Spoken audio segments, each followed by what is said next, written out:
استاد شما میگویید که خواندن مهم است، تحصیل اکادمی مهم است، درست؟ خیلی مهم است. بله. هرچند بسیاری ها میگویند که خواندگی ها چی شدن. حالا ماده شده است که چنین میگویند نخوانده هم تحصیل نه. نکرده دیپلم نگرفته هم موفق شدن ممکن است. شما به این ضدید؟ البته من به شما شرح میدهم. در مورد تحصیل و معارف به هر حال کوشش کرده خواندن در کار. حالا کس باید خودش را مجبور کرده خواند. پیشتر ما را دولت مجبور میکرد که خوانیم. حالا باشد آدمان باید خودشان فهمند که مهنت ذهنی بلندترین معاش را داراست. مهنت جسمانی باشد چندان ارزشی ندارد. ربات ها پیدا شده ایستادند. حالا ما درباره خودآموزی گپ میزنیم. عین زمان این چیز ماده و معمولی شده است. رفتن به ترینینگ ها. البته و به این حالا طلبات خیلی زیاد است. اگر پیشتر همه ماشین و خانه هایشان را نشان داده فخر میکردند، حالا باشد آدمان بسیار خواندنشان را نشان داده فخر میکنند. مثال در اینستاگرام. چون که آنها با عقل‌تر شدند، آدمان زیرکتر شدند. پیشتر چه خیل بود؟ لباس‌های عالی می‌پوشیدند و با همین نشان می‌دادند که شخص موفقند. بله. حالا با کارت کردیتی بی‌ملال لباس‌های بهترین را خریدن ممکن است. درست؟ بله. با کردیت کوارتیر خریدن ممکن است. پس با قرض خود را با نشان دادن ممکن است. ماشین را با کردیت گرفتن ممکن است، ولی خود را با عقل نشان دادن ناممکن است. دهانت را می‌کشایی و تمام. میفهمید؟ اما در تاجیکستان آدمان به ترینینگ ها نگاهی شبهه آمیز دارند. آنها هنوز نفهمیدند وقت در کار. برای چی؟ چرا چنین است؟ چون که آنها اشتراک نکردند. محض آنهایی که به ترینینگ ها نمی روند چنین نگاهی شبهه آمیز دارند. آنهایی که می روند و فایدهش را می بینند چنین نمی گویند.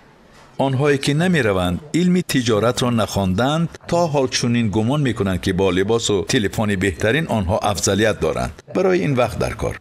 در همه جا همین خیل بوده است. سالهای 2000 در قزاقستان همین خیل بود. سالهای 2005 در قرقیزستان همین خیل بود. من انیق در یاد دارم سال 2009 وقتی در دوشنبه ترینینگ میگذراندم آدمان خیلی کم می آمدند. حالا باشد وقتی ترینینگ میگذرانم 500-600 کس می آید. چون که آدمان فهمیدن را سر کردند. آدمان حتما میفهمند که خواندن در کار.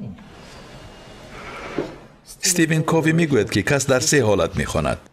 یکم در کودکی در مکتب تحصیل میکنی، دوم در ترینینگ ها، سوم با تجربه های شخصی. سومش خیلی سرخرجات است. پس ترینینگ ها از همه مفیدترین حساب میشوند. برای چی مفیدترین؟ برای آن که در ترینینگ ها تو این قسمت حسیاتی و تجربوی را که آدمان میکنند میگذری. در ترینینگ ها آنها را کردن ممکن است. آنچه را که مثال کسی در 10 سال بیزنس کرده فهمیده است تو همگی در 3 روز میفهمی. من بعضا درباره شنوندگانم فکر میکنم چقدر آنها خوشحالی اند. آخر من قریب 25 سال عمرم را به همین صرف کردم. شب و روز باری من با یک شاگردم صحبت کردم. او به من گفت که نصیحت خوب بدهید. من گفتم خب. گفتم که بیا این خیر میکنیم. برای ترینینگم چند پول دادی؟ گفت $1000. گفتم من به تو $100,000 میدهم. 1000 نه، به تو $100,000 میدهم. تو بیش از 20 سال رفته تجربه اندوز. در 67 بیزنس صاحب تجربه شو و بیش از 1000 کتاب خوان. این چونین در زیاده از 3000 ترینینگ ها اشتراک کن. بیش از 10,000 فرموله ها را دایر به پول و بیزنس آموز. 200 بیزنس مدل را آموز. میفهمید؟ زیاده از 3000 ساعت کنسولتاسیا ده. سپس برگرد. من به تو $1000 میدهم. همش را به من نقل کن. او شاک شد. من گفتم که تو حالا با من چنین میکنی. حالا تو بر عوض $1000 آنچه را از من میگیری که برایش میلیون ها خراجات کردم و من اینقدر سالهای صرف کرده عمرم را برگردانده نمیتوانم. از این رو به ترینینگ ها رفتن خیلی مفید است. مهم نیست که به ترینینگ کی می روید. آدمان فکر میکنند که من ترینرم برای همین چنین میگویم. خودم میروم کو. من به ترینینگ های کنتون رابینز، برایان تریسی و دیگران میروم. میدونید باری من با دو شافر را جویا شدم، ولی راست میگویم با اگنتش به علاقه برآمدم و گفتم که میخواهم کنسولتاسیا گیرم. پیشتر دایم کنسولتاسیا میگرفتم. €100,000. بله، €100,000. او گفت که خوب اصلا کسی را چون شاگردی فردی نمیگیرم، ولی تو را که میشناسم خب €100,000. من فکر کردم. او گفت که در 1 سال 3 بار میایی 4 ساعتی. در 1 سال همگی 3 بار. برای عوض 12 ساعت €100,000. €100,000. بله. شما خودتون برای کنسولتاسیا چند پول میگیرید؟ حالا میگویم بر زمین این 13% انداز و باز بر زمین این من باید 10% به اگینتش سپارم. خلاصه در مجموع 120,000 یورو زیادتر میشد.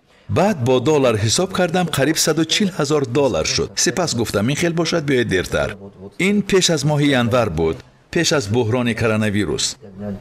من گفتم که این سال نمیدانم، بیایید سال دیگر. من هر سال از 50 تا 100,000 دلار برای دانش خودم صرف میکنم. هر سال. شما تیارید که برای خواندن خودتون هر سال 100,000 دلار صرف کنید؟ من الکی بیش از 1 میلیون صرف کردم. من این کارو کردم. دائم این کارو میکنم.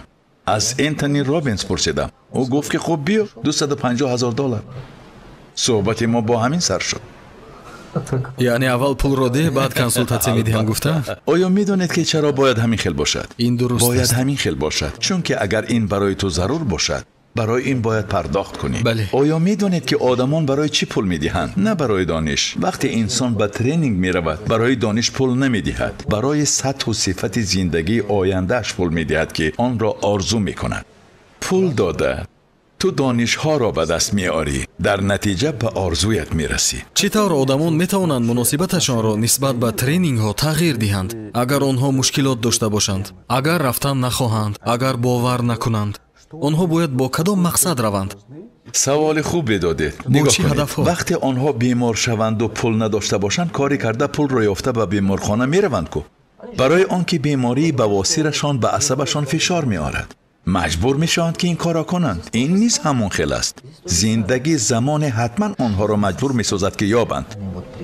دو وریانت داری، یا به ترینینگ ها میآیی و ارزانتر میخوانی، یا با تجربه های شخصیت میآموزی ولی آن سرخراجات است. بعضی آدمان نزدم آمده میگویند این همه گپی خالی، سفسطه است و غیره. من میگویم پس برو، زندگی خودش به تو میآموزاند. زندگی خیلی خوب میآموزاند. تنها آدمان عادت کردند که این خیل آموزند، با درد، با عذاب، با ضرر، با قرض، با تحقیر. تا این عذاب ها را نکشند به قدر ترینینگ ها نمیرسند. خلاصه همین خیل است.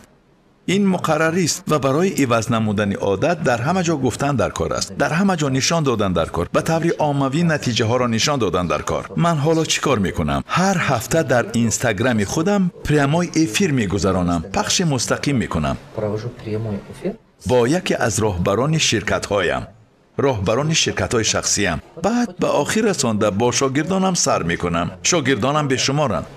در پخش مستقیم تجربه هایمان را نقل میکنیم، به سوال های مردم جواب میدهیم. از رقیبان نمیترسیم. چرا ترسیم؟ ما این کار را همچون خیر میکنیم. آدمان میتوانند سوالهایشان را پیشنهاد کنند. مثال میگویند که من رستوران دارم، چون این مشکلات دارم، چخیل حل کنم؟ مرحمت، شاگردم جواب میدهد. جواب ده. دیگری میپرسد شما چطور اینقدر مغازه گشادید؟ من میگویم اول این خیل کردم، بعد این خیل، نتیجه این خیل است.